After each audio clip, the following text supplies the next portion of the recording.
Kalau gitu pertanyaan akar jadi sah. Level keilahian itu apa kalau gitu? Kalau kita mau menuju yang ilahi, dan kemarin kita minggu lalu kita bicara bahwa manusia punya keilahian, ingat nggak kemarin kita bicara itu? Iya, iya, Prof. Berarti berarti ada dua yang ilahi. Jadi ada sumber ya yang dari divine tadi yang tadi Virya bilang. Ada sumber yang dari situ dan kita manusia punya potensi untuk sama dia. Energi tadi itu. Tadi Pak kata penuh yang energi luar biasa. Nah, kalau gitu definisi keilahian manusia itu apa? Level keilahian manusia. Tadi Arya kasih contoh kan? Arya kasih contoh meja tadi. Meja, kalau orang di bawah dia goyangin meja kita, kita jatuh. Betul? Kalau kita Ya. di atas, kita ada susah. Itu mencerminkan apa? Terus Arya menyampaikan, ya kita harus hati-hati sama orang kayak begitu. Right? Nah, kalau kita lihat dari sisi keilahian, ya manusia, orang yang di bawah yang mau jatuhin, keilahiannya terendah atau tinggi? Tinggi. Orang di Rendah. bawah meja, dia mau jatuhin meja. Rendah, rendah, Prof. Ya, Tapi Pap, ini aku harus koreksi sedikit Pap. Itu yang 22 bagi 7 itu bukan bukan sama persis dengan pi angkanya. Mendekati aja. Nggak ada angka A dibagi B yang bisa menjadi pi. Nggak ada di dunia ini. pi itu adalah bilangan irasional, makanya disebut bilangan irasional. Ya. Ya, makanya nilainya 22 bagi 7, Tapi, tapi, 3,14 tapi sekian. 22 bagi 7 sama pi-nya itu tuh nggak sama persis. Koma-komanya tuh nggak sama Pap. Coba aja. Itu kan unlimited. Mm-mm. 3 kamu bagi aja coba. 22 bagi 7. Coba di Tiga X. koma satu empat delapan lima tujuh sekian. Iya, nggak habis-habisnya kan. Nggak habis. Tapi kalau pi lain angkanya. Makanya harus bedain pi sama pi beda. Itu pertanyaan yang tadi saya tanya sama itu. Kalau pi yang 1,6 itu adalah golden ratio. Lain lagi. Ini yang disebut pi dalam lingkaran. Pi yang disebut. Hmm. Bukan PHI. PI kan, Pak? Hmm. Ah, Kalau di angkaku di sini benar sama dengan Pak Hasim, tidak ada angka 369, Pak. betul. Nggak ada. Nah, yang itu kita bahas. Kenapa nggak ada angka 369? Nah, ini menarik, tapi nanti ya itu kita bahas ya. Tapi tadi kita bicara soal kehilangan manusia. Tadi Arya kasih contoh, kalau kita berdiri di atas meja, ada orang di bawah meja, orang di bawah meja itu menggetarkan apa kita punya kaki meja, kita jatuh kan? Kalau dia tarik kita. Ya kalau kita tarik ya kita jatuh. Jadi kita lebih gampang untuk menarik ke bawah daripada lari ke atas. Nah, orang yang narik ke bawah itu, kalau kita lihat dari sisi keilahian manusia, orang mau menarik jatuh itu, dari sisi Tinggi. keilahian rendah atau tinggi? Itu dulu. Rendah. Kan Arya bilang lebih susah menarik orang dari atas dari atas dan dia narik lebih susah daripada mau jatuhin kan, lebih susah Ya. kan, Hmm. Iya. betul. Nah, kira-kira kalau orang yang mau narik dari bawah ke atas, keilahiannya lebih tinggi nggak? Narik ke atas lebih tinggi. Lebih tinggi, oke. Kalau begitu, kalau kita bicara karena ada keilahian tadi Firya sama Pak Nugroho bilang yang divine ya di situ, lalu manusia. Jadi manusia ini masih potensi, kita mau menuju ke sana. Kemarin ingat nggak kita bicara energi itu awalnya potensial, betul. Baru kalau ada tegangan, baru kita bisa aktifkan, baru bisa tegangan yang lebih tinggi, respons, baru kita bisa aktualkan. Ingat nggak kemarin kita bicara itu, evolusi dari energi. Halo. Ya. Iya, Prof. Jadi Iya, Prof. Ingat, kalau Prof. jadi kalau tadi Firman mengatakan cinta ilahi, sama Aar tadi mengatakan level keilahian, dan kalau kita hubungan kita manusia, keilahian manusia, jangan bicara yang keilahian yang divine ya, kita mau menuju ke sana. Kalau mau menuju ke sana, kita harus tahu dulu definisi keilahian manusia itu apa definisinya. Kemarin kita bicara soal apa? Intensitas kita ada kapasitas kan.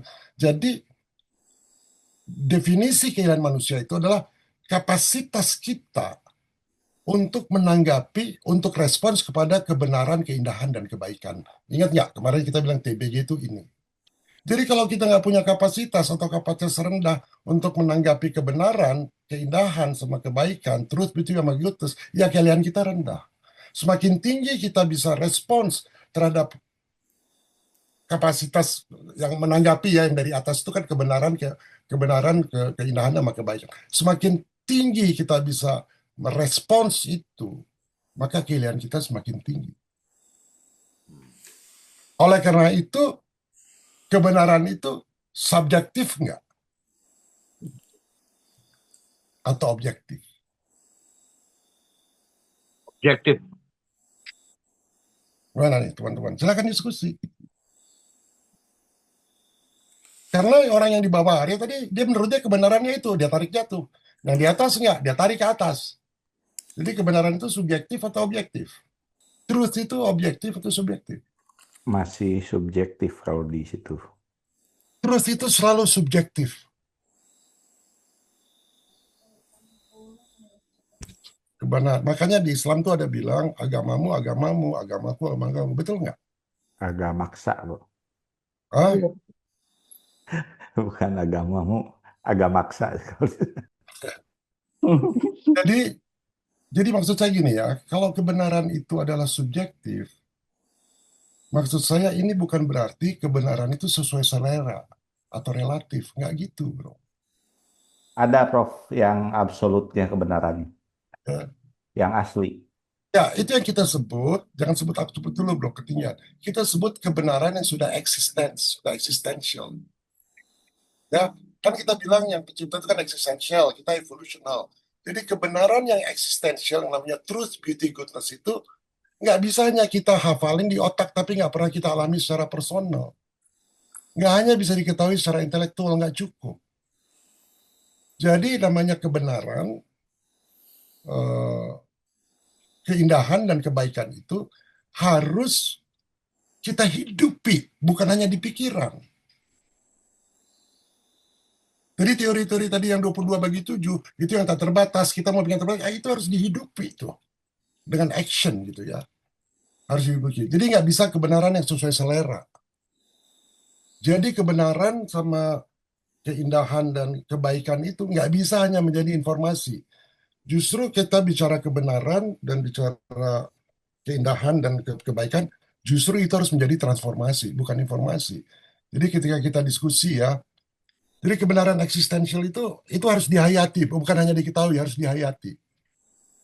Contohnya gini ya, kita tahu nggak bahwa cinta itu baik? Kita tahu kan?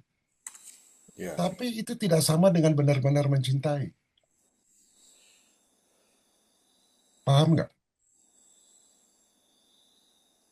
Misalnya gini, jadi secara intelektual kita diskusi ini, kita bisa bilang cinta itu baik, mengampuni itu mulia, empati itu penting. Tapi kalau mengetahui itu hanya di kepala, nggak ada gunanya. Itu belum jadi kebenaran, belum jadi truth tuh. Jadi yang dimaksud dengan truth itu, ketika cinta itu baik, mengampuni itu mulia, itu menjadi nyata ketika dia masuk dalam diri kita sebagai pilihan kita. Kita mau milih itu enggak? Decision dulu. Sudah itu kita lakukan tindakan dan ada risiko dalam hidup kita. Misalnya gini, kita tahu teori tentang kesabaran.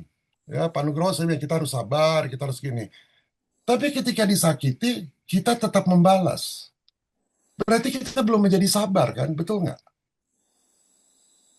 Betul, Bro. Jadi kebenaran itu yang kita tahu hanya di Betul. intelektual. Ya, kita tahu kita harus mencintai sesama. Tapi ketika ada orang yang membutuhkan bantuan, kita menghindar. Kenapa? Karena repot. Jadi cinta itu belum menjadi kenyataan eksistensial. Kita kan sering bicara mengenai kasih, mengenai cinta. Kita tahu bahwa memaafkan itu baik. Tapi kita masih menyimpan dendam bertahun-tahun karena seseorang kira kita sakit hati. Itu artinya kebenaran belum dihidupi. Jadi tesisnya Wawan ini penting banget gitu. Jadi ketika kita ngomong cinta, kalau hanya di intelektual tapi kita belum berjalani itu sepenuhnya, ya itu level keiliannya masih rendah. Itu maksud saya. Jadi level keilian manusia itu bagaimana kita merespons kepada kebenaran itu sendiri. Kita hidupi nggak kebenaran itu? Keindahan, goodness, Pak Nugroho bilang kita harus baik. Kita hidupi nggak itu? Bukan teori. Jadi maksud saya, pengetahuan kognitif itu tanpa transformasi itu bukan kebenaran yang eksistensial, bro. Jangan bicara yang absolut dulu, bro. Taufan. Jadi kalau gitu pertanyaannya, apakah kebenaran yang tidak dihidupi itu masih bisa disebut kebenaran nggak? Apakah cinta ilahinya yang dijelaskan oleh Pak Wawan sama yang ditanyakan oleh Firman itu, apakah cinta itu yang tidak dihidupi masih bisa disebut cinta? Enggak. Nggak Tidak, bisa, Prof. hanya. Jadi kalau kita diskusi di sini, pengetahuan kita bisa banyak, tapi ketika kita nggak jadikan pilihan dan kita tidak menjalaninya, ya kita nggak, itu hanya kebenaran semu. Dan sifatnya subjektif tiap orang itu. Tapi kan mengarah ke kebenaran yang objektif kan, Prof? Oke, kalau gitu saya tanya dulu ke UR. Dia kan nanya, keilahian manusia. Manusia menilai, apa itu tadi? Keilahian manusia. Itu apa? Dari sisi kebenaran. Level keilahian manusia ditentukan dari apa? Dari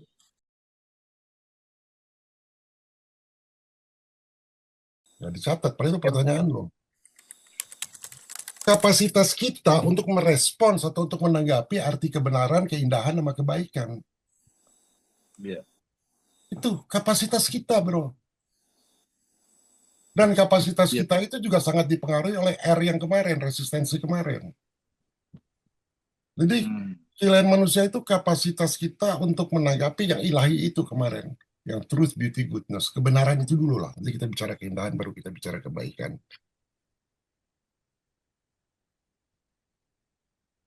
Misalnya gini ya, kita tahu bahwa Tuhan itu ada. Tapi you berani nggak mempercayakan hidupnya kepada dia sepenuhnya? Berani nggak? Kan orang percaya secara intelektual Tuhan itu ada. Tapi kenapa kita tidak hidup seolah Tuhan nyata? Jadi Tuhan ada itu secara intelektual itu hanya asumsi aja. Tapi berani nggak kita mempercayakan hidup kita bahwa keputusan eksistensial kita, bukan experiential ya, keputusan eksistensial kita mengubah cara hidup kita. Misalnya gini ya, tadi saya kan bilang, kita percaya Tuhan ada, ya. Tapi berani nggak kita mempercayakan hidup kita dengan nilai-nilai, Tuhan itu nilai ya, cinta, ya, truth, beauty. Ya, saya percaya itu Tuhan tuh maha pengasih gitu. Tapi kenapa kita tetap gelisah, bro? Kenapa kita tetap rasa takut? Kenapa kita bergantung sepenuhnya pada kontrol diri? Kenapa kita tidak ada penyerahan gitu loh? Bukan penyerahan, bukan menyerah yang maksud gua. Kita percaya Tuhan ada, bro. Tapi berani nggak kita mempercayakan hidup kita kepada, kalau saya, Tuhan itu cinta ya. Kita berani nggak mengambil keputusan bermakna meskipun kita nggak tahu hasil akhirnya gimana? Berani nggak? Berani, Prof. Udah pernah lakukan belum? Udah. Kalau kita mempercayakan diri kepada hidup kepada Tuhan atau kepada cinta, bisa nggak kita menahan diri dari kebencian? Karena kita percaya pada keadilan dari si pencipta itu dan cintanya dia. Berani nggak kita menahan diri dari kebencian? Kita percaya Tuhan ada. Berani nggak kita mempercayakan hidup kita kepada yang ilahi? Kita memaafkan seseorang karena yakin Tuhan akan mengisi kekosongan batin kita dengan kita maafkan. Kalau saya kata maafkan udah nggak ada. Harus berani. Lalu berani nggak kita mempercayakan hidup kita kepada cinta, yaitu Tuhan, dengan menyerahkan masa depan kita bukan dalam kalkulasi. Berani. Nggak ada kalkulasi, bro. Jadi percaya sama Tuhan, percaya bahwa Tuhan ada, percaya, itu cuma informasi, bro. Gue percaya Tuhan itu ada, itu cuma informasi. Tapi kalau percaya kepada Tuhan, kalau Tuhan gue itu cinta ya, itu hubungan, relation. Yang Firya awalnya kurang setuju dengan relation. Jadi menurut gue, percaya kepada Tuhan, percaya itu adalah hubungan. Baik secara horizontal, baik secara vertikal. Tapi kalau hanya percaya Tuhan aja, itu cuma informasi. Nah, kalau gitu, level keilahian, bagaimana kita merespons, ya, kapasitas kita untuk merespons, kebenaran itu apa? Kalau bagi saya, kebenaran itu harus ada pengetahuan, harus ada keterlibatan, harus ada risiko, dan harus ada pilihan konkret. Itu sifatnya subjektif nggak? Subjektif kan? Karena pengetahuan orang berbeda, sangat subjektif. Keterlibatan orang beda, ada yang mau ambil risiko, ada yang enggak. Ada yang mau ambil pilihan yang konkret, ada yang enggak juga. Jadi level keilahian manusia, kalau kembali kepada pertanyaan, bagaimana kita menilai seseorang keilahiannya atau kita ukur dari sisi pengetahuan dia. Tapi pengetahuannya nggak cukup. Dari pengetahuan itu bagaimana keterlibatan dia untuk merefleksikan cinta itu. Dan bagaimana risikonya. Dan bagaimana pilihan konkretnya. Mungkin bisa diukur di situ level keilahian. Saya misalnya ambil contoh ya, kemarin saya diskusi ya, bertiga ya, seorang wanita, terus ada seorang kawan yang juga ada di sini dengan saya. Ini orang nih dari kecil udah dididik mengenai cinta kasih gitu ya. Dan dia kerjanya cuma melayani, kalau ada orang mati dia datang, terus saya tanya, kamu cinta nggak sama anak kamu perempuan? Cinta. Seandainya anak perempuan kamu itu dari kecil kamu cinta nggak? Cinta. Sekarang anak kamu udah besar jadi pelacur. Kamu cinta nggak sama dia? Tahu nggak dia jawab apa? Enggak, gue nggak cinta. Bikin malu keluarga dong. Nah, kebenaran dia kan relatif, bro. Betul nggak? Dia punya pengetahuan mengenai cinta itu, tapi ketika keterlibatan dan dia punya risiko anaknya jadi pelacur, nah dia punya pilihan konkret. Gue mesti membista anak gue atau enggak? Susah, bro, kebenaran itu, bro. Kebenaran ilahi itu, kita bicara divine truth, definitif, susah, bro. Mencapai itu. Gak gampang.